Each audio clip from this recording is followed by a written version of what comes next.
and welcome to my new YouTube channel. Today we're going to be making a chocolate cake covered in buttercream frosting and buttercream fondant. So let's get started. So these are the ingredients that you're going to need for the cake, not for the frosting or the fondant.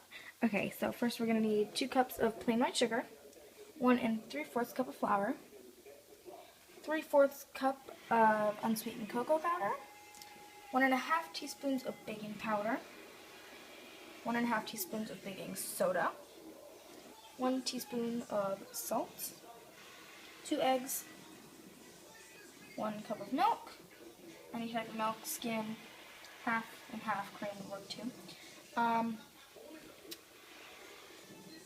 half a cup of vegetable oil, 2 teaspoons of vanilla extract, and 1 cup of boiling water. So you're going to start by preheating your oven to 350 degrees. Next you're going to grease or flour your 3 8-inch circular cake pans, or if you're into square pans you could do a 9x13, or if you have 2 9-inch work as well. What I like to do to really ensure that the cake is not going to stick to the pan, because that's the worst, pull it out and don't know what to do with crumbled up cake. So I line the bottom of my cake pan with parchment paper. That's the same size as my pan.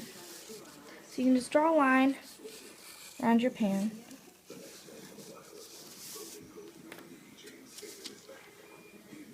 So that's your line.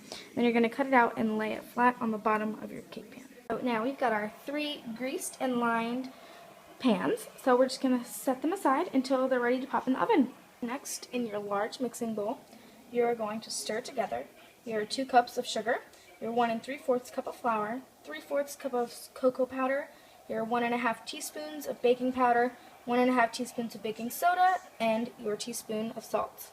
Now that your dry ingredients are all mixed up, you're going to start to add in your wet ingredients, like your 2 eggs, 1 cup of milk, half a cup of vegetable oil, and 2 teaspoons of vanilla extract. So once you've beat your mix for about 5 minutes on medium speed, you're going to turn it off. Get 1 cup of boiling water, or you can just microwave cold water in the microwave for about 3 minutes. Put it into your mix.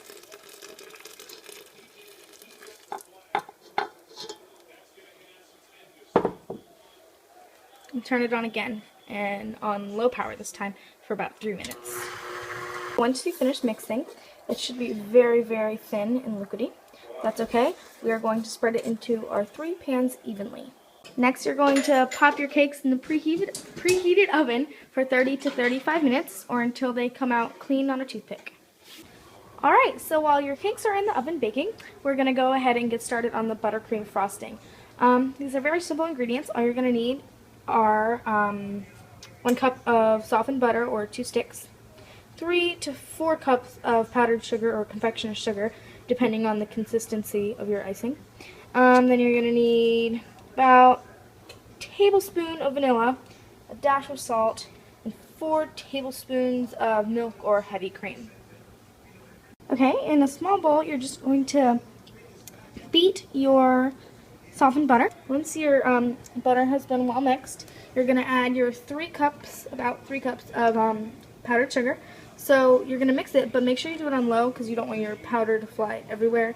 Or just do what I do sometimes and stick your bowl in the sink, and so the whole counter doesn't get messy with powdered sugar.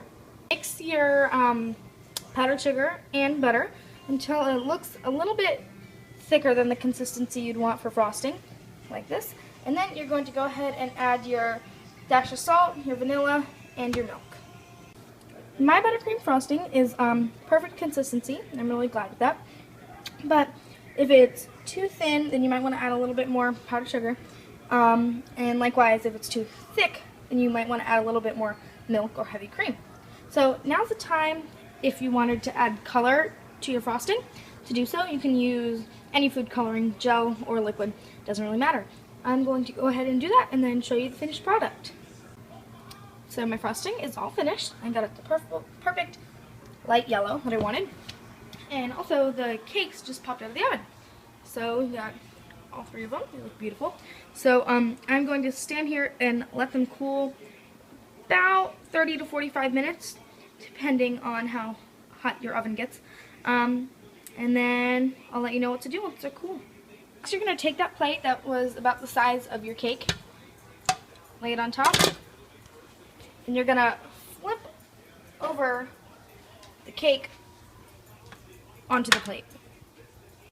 So my cake I just removed from the pan. Should come off nice and easy if you greased it enough. If not, then just take your knife and try to go around the edges of your pan and underneath and try to get it to stick together the best you can.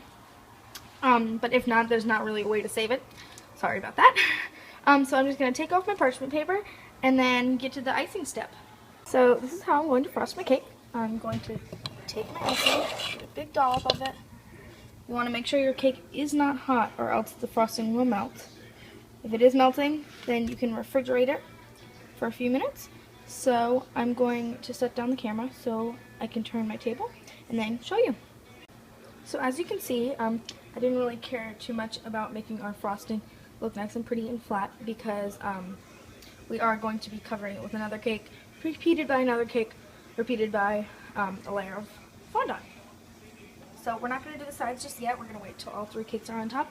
So we're going to repeat the same process, putting this cake on top, icing, this cake on top, icing, and then I'll let you know what to do. Okay, so all three cakes are frosted. It looks pretty even and flat. So all I'm going to do is repeat the same thing on the side while turning. Alright, so my entire cake is covered in my yellow frosting, and we're just going to stick it in the fridge while we work on our fondant just so it can chill and the frosting can settle and harden. So for my fondant, I usually make my own marshmallow fondant, which is very simple actually. You can probably look up another recipe, but it's a long and painful process to knead and sit there for an hour. So I have just store-bought Buttercream fondant. So what you're going to do is remove your fondant, stick it in the microwave on 30% power, about 30% power, for about 10 seconds.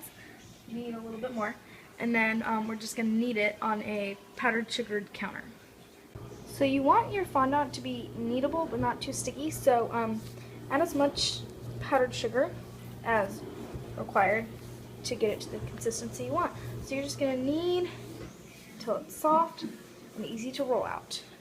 When you roll out your fondant, you want it to be about the size of your cake, but you want to be able to have some excess to trim off. So you might want to measure your cake and measure your fondant to make sure it's rolled out flat enough. And you don't want it to be too thick, but you don't want it to be too thin, because when it's too thin on the edges, it can easily rip, and you don't want fondant to rip on the cake. So then with your leftover frosting, you can frost your cake in a bag however you'd like, or you can just leave it with the white fondant on it. So you can do whatever you want to do with your fondant. I dyed mine pink and green, made a little flower. So that's how it turned out. Thanks for watching. Subscribe.